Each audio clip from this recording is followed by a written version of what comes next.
Kung gusto mong marinig ang isang kwentong magpapakilabot sa'yo, pakinggan mo ito. Isang estudyante ang nakaranas ng kakaibang pangyayari sa dorm nila kung saan ang mga residente ay biglang nagiging parang mga zombie sa kalsada. Nung subukan niyang tulungan ang kaibigan niya, natuklasan niya ang isang madilim na lihim na nagtatago sa likod ng mga pangyayari. Paano kung ang tanging paraan para iligtas ang isa ay ang pagkapahamak ng iba? Ako po si Joven, 23 years old at isang college student sa Maynila. May gusto lang po sana akong i-share na karanasan namin nung second year ako. Sana po ay mapakinggan ninyo. Katapos ng exam week noon, wala na akong ibang gustong gawin kundi umuwi sa probinsya namin sa Laguna at magpahinga. Sabi ko nga sa mga kaklase ko, ayoko na munang makakita ng libro o kahit anong may kinalaman sa school. Gusto ko lang matulog at mag-relax. Yung kaibigan ko na si Jessa, hindi ko alam kung anong nakain niya. Ayaw niyang umuwi sa kanila, sabi niya. May kailangan pa raw siyang tapusin na report. Sabi ko na lang sa kanya na huwag niyang masyadong pahirapan yung sarili niya. Tapos na yung exam week, kailangan niyang magpahinga. Pero matigas yung ulo niya. Kaya sabi ko na lang na mag-iingat siya at huwag niyang puyatin yung sarili niya. Nung pauwi na ako, may nakita akong isang estudyante na kilala ko sa dorm na tinutuluyan namin. Hindi ko na lang babanggitin yung pangalan niya. Sabihin na lang natin na si Paul. Nung mga nakaraang linggo, lagi ko siyang nakikitang nag-aaral sa common room. Halos hindi na siya natutulog sa kwarto niya. Kahit madaling araw, nakikita ko pa rin siyang nag-aaral. Kaya nagulat ako nung makita ko na nakatayo lang siya sa gilid ng kalsada at nakatingin sa mga dumaraang sasakyan. Nung tawagin ko siya, hindi siya sumagot. Hindi man lang niya ako nilingon. Nakaramdam ako ng kaba kaya nilapitan ko siya. Nung hawakan ko yung balikat niya, bigla siyang tumingin sa akin. Yung itsura niya, parang hindi siya natutulog ng ilang araw. Nung kausapin ko siya, hindi siya sumasagot. Tapos bigla niya akong tinulak. Mabuti na lang at nakahawak ako sa balikat niya kaya hindi ako natumba. Pero naramdaman ko na sobrang lakas ng tulak niya. Kung hindi ako nakahawak sa kanya, baka tumilapon ako sa kalsada. Umalis na ako at iniwan ko siya roon. Nataranta ako at natakot. Kaya imbis na makatulong sa kanya, ay tumakbo na lang ako palayo. Hindi ko alam kung anong nangyari kay Paul. Pero alam ko na may mali sa kanya. Kaya nung makauwi ako sa amin, ay tinawagan ko si Jessa. Sabi ko sa kanya na may kakaiba kay Paul at kung makita niya ito sa dorm ay huwag na huwag niya itong lalapitan. Nag-alala ako kay Jessa. Kaya nung makalipas ang 2 araw ay nagdesisyon ako na bumalik sa dorm. Sabi ko sa sarili ko, babalaan ko lang yung mga RA tungkol kay Paul, tapos ay uuwi na ulit ako sa amin. Pero nung makarating ako sa dorm, ay may kakaiba na naman akong napansin. May isang babae na kilala ko rin na residente ron ang naglalakad sa kalsada. Hindi ko na lang babanggitin yung pangalan niya. Sabihin na lang natin na si Mary. Tinawag ko siya pero hindi siya sumagot. Nilapitan ko siya at kinamusta pero hindi siya sumagot. Tapos bigla niya akong tinulak. Nung oras na yon, naisip ko na baka may nangyayari sa dorm at hindi lang si Paul ang apektado.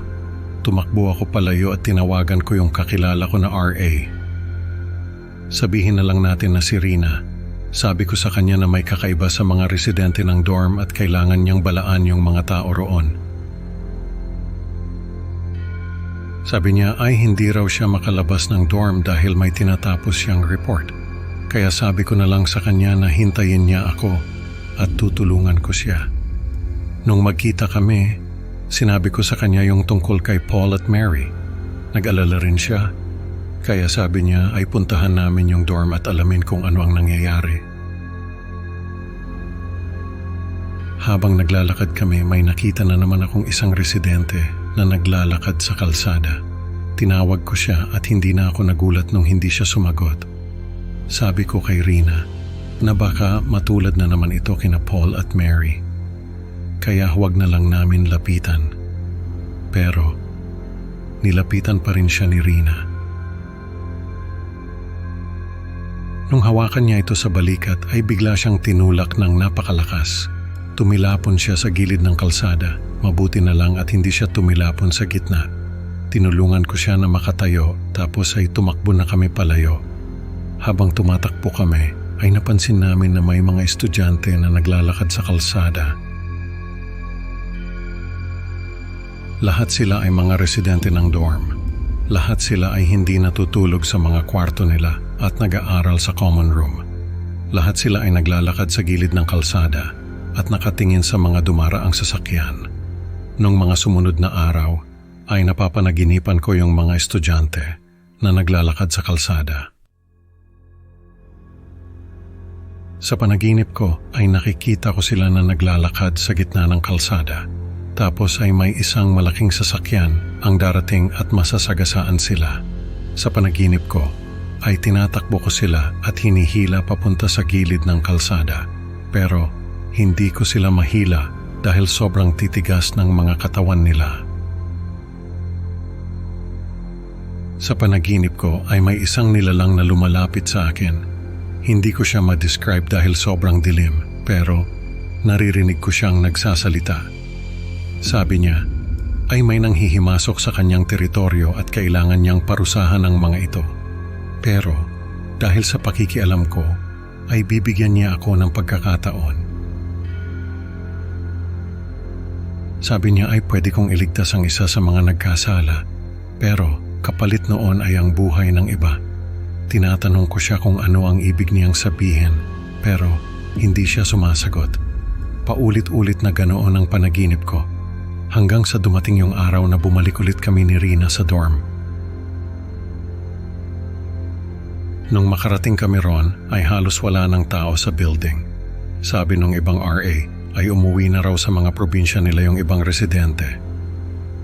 Pero alam namin ni Rina na nagsisinungaling lang sila dahil nakita namin yung mga residente na naglalakad sa kalsada. Nung puntahan namin yung common room ay nandoon pa rin si Jessa. Nag-aaral pa rin siya, hindi ko alam kung ilang araw na siyang hindi natutulog, pero nung kausapin ko siya ay hindi siya sumasagot. Hindi ko alam kung anong gagawin ko.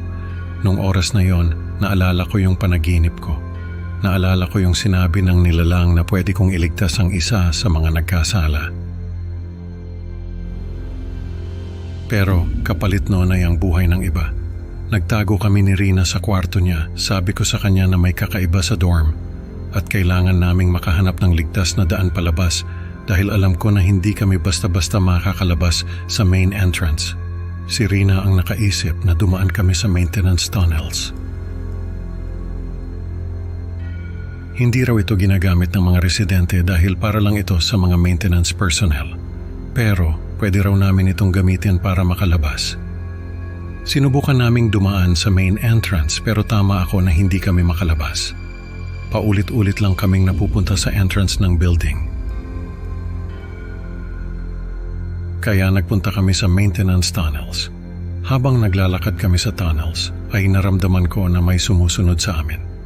Nung lingunin ko ay nakita ko yung nilalang na nakikita ko sa panaginip ko. Nung oras na yon, ay naintindihan ko na kung ano ang sinasabi niya sa panaginip ko. At naintindihan ko na rin kung ano ang nangyayari sa mga residente ng dorm. Ang nilalang na yon ay may teritoryo sa labas ng dorm. At yung mga estudyante na hindi natutulog sa mga kwarto nila ay naglalakad sa labas ng dorm habang nananaginip. Dahil sa pakikialam ko, ay nagalit yung nilalang. Kaya pinaparusahan niya yung mga estudyante sa pamamagitan ng pagpapalakad sa kanila sa gitna ng kalsada. Nung oras na yon, ay binigyan niya ako ng ultimatum. Pwede kong iligtas si Jessa, pero ang kapalit ay ang buhay ng iba. O pwede ko silang lahat na hayaan na mapahamak. Pero hindi ako makikialam. Pinili ko na iligtas si Jessa. Alam kong mali yun, pero hindi ko kayang hayaan na mapahamak siya. Nung makalabas kami sa tunnels ay nakita ko si Jessa na naglalakad sa gilid ng kalsada. Hinila ko siya at hindi na siya pumalag. Nung oras na yon ay bumalik na siya sa ulirat niya. Pero nakita ko na yung iba pa naming kakilala ay naglalakad na sa gitna ng kalsada. Hindi ko na sila nilapitan dahil alam ko na huli na ang lahat para sa kanila.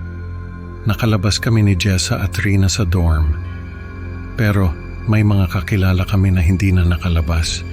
Hanggang ngayon ay hindi ko pa rin makalimutan ang karanasan na yon. At natatakot ako sa mga susunod na mangyayari dahil alam ko na may buhay ang kapalit ng buhay ni Jessa. Nakakatakot talaga ang kwento ni Joven. Ang moral ng story, minsan, ang pagligtas sa isa ay may kapalit na buhay ng iba. Salamat sa pakikinig sa Creepy Pinoy Stories. Huwag kalimutang mag-like at subscribe para sa mas marami pang nakakatakot na kwento. Hanggang sa susunod na upload mga kaibigan, ingat kayo baka may sumunod na rin sa inyo habang naglalakad sa kalsada.